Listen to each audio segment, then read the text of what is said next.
அப்படி இருக்கும்போது ஒரு மாவட்ட செயலர் வந்து லைக் மாட்டிட்டார் அப்படிங்கிற வரும்போது தான் கட்சி மாவட்ட செயலரை நம்ம தான் காப்பாற்றணும்.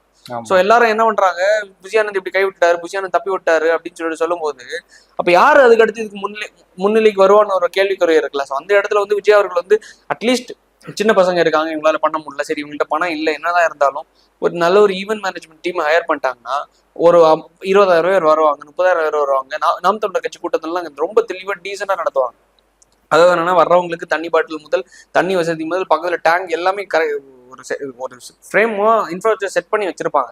அதை இவங்க வந்து ஆரம்பத்திலே வந்து அசால்ட்டா விட்டுட்டாங்கன்னு நினைக்கிறேன். கிட்டத்தட்ட ஒரு வார காலகட்டமா அவங்கள தானே அடிக்கிறாங்க. அவங்க மேல இருந்த மிகப்பெரிய ஒரு நல்ல ஒரு மரியாதை, எல்லா பொதுமக்கள் கிட்ட இருந்த மரியாதை என்னன்னா இன்னைக்கு செய்தி மொத்தமாவே திருப்பி விட்டுருச்சு. விஜய் வந்து வீடியோல சாரி கேட்கல, விஜய் வந்து ஆக்சுவலா சாரி கேட்காதது இன்னொரு பாலிடிக்ஸ். அதாவது என்னன்னா நீங்க வந்து எங்க மேல தப்பு இல்லை, காவல்துறை எங்களை பாதுகாப்பு கொடுக்கல, எதுவும் பண்ணாதனால நாங்க வந்து நீதிமன்றத்துக்கு போயிருக்கோம் அப்படிங்கிற சிபிஐ விசாரணை கேட்டிருக்கோம் அப்படிங்கிற மாதிரி கேட்டிருக்காங்க.